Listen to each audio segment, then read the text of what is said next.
Kisah Nabi Muhammad Sallallahu Alaihi Wasallam, lahirnya Nabi terakhir.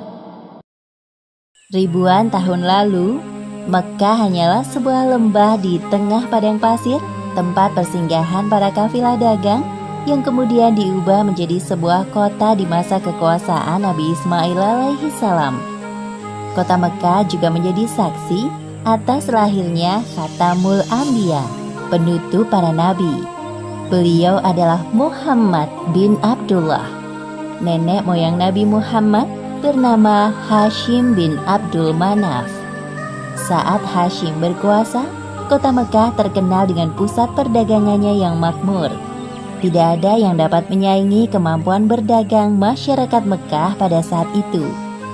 Namun sayangnya, kehebatan masyarakat Mekkah dalam berdagang tidak sebanding dengan kebiasaan jahiliyah yang sering mereka lakukan. Hei, lihatlah burung itu. Sedari tadi ia terbang di atas kepalaku, lalu berbelok ke arah kiri. Nenekku pernah berkata, jika burung itu berbelok ke arah kiri, maka kau akan tertimpa sial. Benarkah ucapanmu? Ya, tentu saja. Menurut kepercayaan masyarakat jahiliyah, jika burung itu berbelok ke arah kanan, maka nasib baik akan datang. Begitupun sebaliknya. Orang-orang Arab pada masa jahiliyah sangat percaya pada tahayul. Kebiasaan jahil lainnya adalah tentang penyembahan berhala. Awal mula penyembahan berhala di kota Mekkah ketika seorang bernama Amr bin Luhai membawa sebuah berhala besar bernama Hubal dari Syam. Lalu diletakkan berhala Hubal itu di sekitar Ka'bah dan ia menyuruh orang-orang menyembahnya. Ayo cepat, bawa kemari minumannya. Kerongkonganku rasanya kering sekali.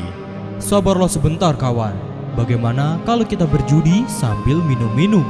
Tawaranmu sungguh menggiurkan. Tentu aku tidak bisa melewatkannya kali ini. Hei, kamu yang duduk di sana, panggil para penari untuk menghibur kami. Tidak hanya berjudi dan minum arak, pencurian, perampokan juga hal yang sering terjadi. Sasarannya orang asing yang mereka temui di jalan. Hei kau, cepat turun dan serahkan semua harta yang kalian bawa. Mulai saat ini, kau dan istrimu adalah budak di rumahku. Kalian berdua jangan sekali-kali berani melawanku, atau nyawa kalian melayang. Tak terasa tahun demi tahun berlalu dengan cepat. Kepemimpinan Hashim digantikan oleh pemimpin yang lebih muda dan berkompeten di saat usianya telah lanjut.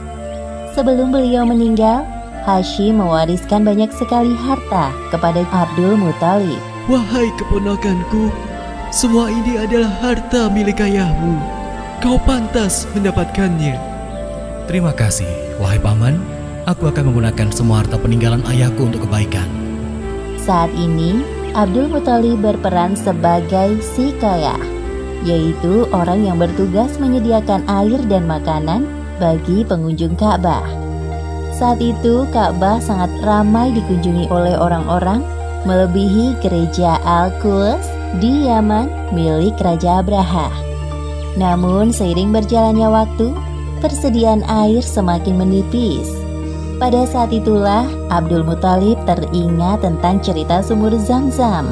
Banyak orang mengatakan bahwa sumur Zam-Zam telah tertimbun tanah ratusan tahun yang lalu, jadi mustahil jika ditemukan.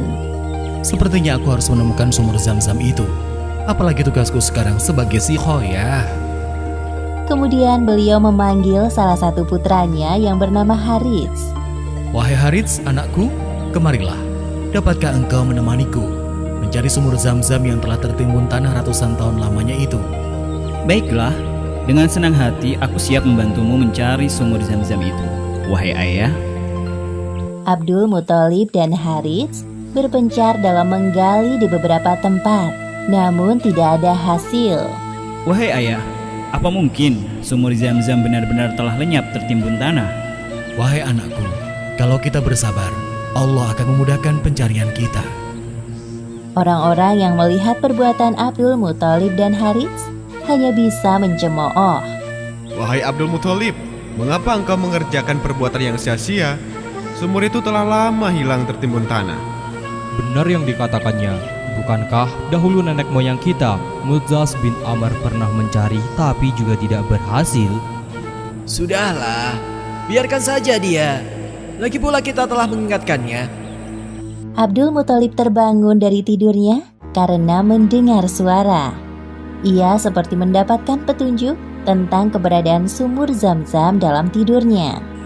Keesokan harinya, dengan penuh semangat, Abdul Muthalib dan Harits kembali menggali di antara berhala Isaf dan Naila. Tiba-tiba air memancar. Ayah, lihat, ada air. Alhamdulillah. Ayo Harits, gali terus.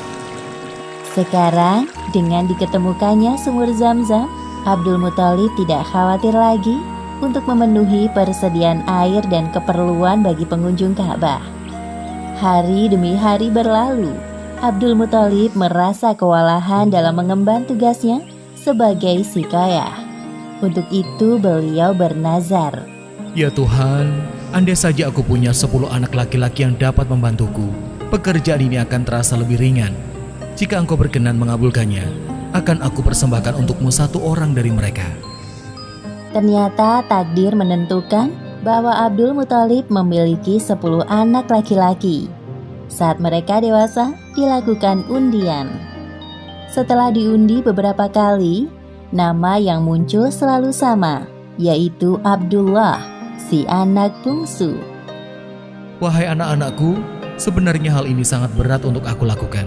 Tapi aku telah terlanjur bernazar. Sebenarnya tidak sampai hati, Abdul Muthalib mengatakan tentang nazarnya kala itu. Wahai saudaraku, jangan engkau lakukan itu. Batalkan nazarmu dan meminta ampunlah kepada Tuhan Hubal. Lalu apa yang harus aku persembahkan sebagai ganti dari Abdullah? Kalau engkau dapat menebusnya dengan harta, maka berikanlah itu kepada berhala agar mereka tetap berkenan kepadamu. Menurut kami, itu keputusan yang terbaik. Setelah melakukan perundingan cukup lama, diputuskan bahwa Abdul Muthalib harus menyerahkan 100 ekor unta sebagai ganti dari persembahan Abdullah. Abdullah adalah pemuda baik, sopan dan berwajah tampan. Banyak gadis-gadis Mekah yang tertarik dengannya, apalagi ketika mereka mendengar bahwa nyawa Abdullah setara dengan 100 ekor unta. Mendengar kenyataan bahwa Abdul Muthalib berencana menjodohkan Abdullah dengan anak dari Wahab bin Abdul Manaf, para gadis Mekah itu tentu kecewa. Allah Subhanahu wa Ta'ala telah menentukan jodoh Abdullah dengan Aminah, gadis yang memiliki nasab yang paling baik di kalangan suku Quraisy. Akhirnya mereka berdua menikah. Wahai istriku, musim semi telah tiba. Ini tandanya aku harus melakukan perjalanan dagang ke Syam. Pada saat itu, Aminah sedang hamil muda. Jika itu memang kewajibanmu, pergilah wahai suamiku. Meskipun sesungguhnya aku sangat berat untuk melepas kepergianmu. Simpan kekhawatiranmu, wahai istriku. Aku sekarang ini harus bekerja keras untuk calon bayi yang ada di dalam kandunganmu ini. Keesokan harinya, Abdullah berangkat bersama kafilah dagang yang lain. Aminah melepas kepergian suaminya dengan doa. Perjalanan dagang Abdullah berjalan lancar. Dalam perjalanan pulang, Abdullah singgah di Madinah untuk menemui sanak saudara dari ibunya. Ketika beristirahat, tiba-tiba Abdullah merasakan kesakitan dan merasa tidak sanggup melanjutkan perjalanan. Wahai kawanku, sepertinya aku tidak sanggup untuk melanjutkan perjalanan ke Mekah. Tolong sampaikan kabar tidak baik ini kepada ayahku. Baik, wahai Abdullah, aku akan menyampaikannya kepada Abdul Muthalib sesampainya di Mekah. Ketika berita itu sampai ke telinga Abdul Muthalib, beliau segera menyuruh anak sulungnya, Harits, untuk melihat kondisi Abdullah dan mengajaknya untuk pulang ke Mekah. Namun setibanya Harits di Madinah, Abdullah telah meninggal beberapa saat sebelum kau datang, wahai Harits. Inna lillahi wa inna ilaihi raji'un. Semua anggota keluarga Abdul Muthalib berduka mendengar kematian Abdullah. Tentu saja Aminah lebih berduka karena kehilangan suami yang sangat dicintainya. Wahai bayi yang ada dalam perutku, semoga kelak engkau tumbuh menjadi orang yang bermanfaat bagi sekitar, seperti mendiang ayahmu, walaupun kalian belum sempat bertemu. Abdullah meninggalkan warisan berupa beberapa hewan ternak dan seorang budak perempuan bernama Ummu Aiman. Pada tahun kelahiran bayi Muhammad, terjadi peristiwa penyerangan yang dahsyat oleh Raja Abrahah dari Yaman. Saat itu Mekah dipimpin oleh Abdul Muthalib. Raja Abrahah berniat untuk menghancurkan Ka'bah karena merasa iri dan tersaingi dengan kemasyhuran Ka'bah. Namun Allah Subhanahu wa Ta'ala menggagalkan penyerangan Abrahah beserta pasukan gajahnya. Tepatnya pada hari Senin, tanggal 12 Rabiul Awal tahun 571 Masehi, Aminah melahirkan bayinya. Seorang bayi laki-laki tampan dan bersinar terang. Semua keluarga besar bersuka cita dengan kelahiran Muhammad, seolah-olah Abdullah hadir kembali di tengah-tengah mereka. Kehadiranmu mengingatkanku pada ayahmu. Sungguh, memandang wajahmu mengingatkanku akan ayahmu, wahai cucuku. Dengan penuh sukacita, Abdul Muthalib menggendong cucunya untuk bertawaf di Ka'bah. Ya Allah, terima kasih atas hadiah terindah ini. Aku sangat bersyukur atas kelahiran bayi ini. Akan kuberi nama dia Muhammad. Setelah lewat 7 hari, Abdul Muthalib menyembelih unta sebagai ungkapan rasa syukur atas kelahiran bayi Muhammad. Wahai Abdul Muthalib, siapakah nama bayi ini? Aku memberinya nama Muhammad. Semoga kelak bayi ini menjadi orang yang terpuji dimanapun ia berada. Aminah memandang bayinya dengan perasaan bahagia, seperti doa yang selalu ia panjatkan. Allah Subhanahu wa Ta'ala telah menakdirkan Muhammad menjadi orang yang berpengaruh dalam mengubah sejarah dunia. Seperti yang disebutkan dalam Al-Quran, Surat Al-Anbiya ayat 107. Dan tiadalah kami mengutus kamu, Muhammad, melainkan untuk menjadi rahmat bagi semesta alam. Demikianlah akhir kisah lahirnya Nabi terakhir, Muhammad Sallallahu Alaihi Wasallam. Beberapa hikmah yang dapat kita ambil dari kisah ini, diantaranya, pertama, kesabaran dan niat baik dalam melakukan pekerjaan akan dimudahkan oleh Allah Subhanahu wa Ta'ala, seperti tekad kuat Abdul Muthalib dalam menemukan sumur Zam-Zam untuk memakmurkan Ka'bah.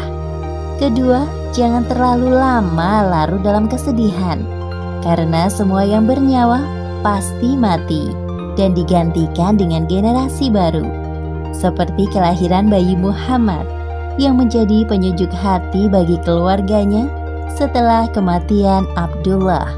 Wallahu a'lam bishawab.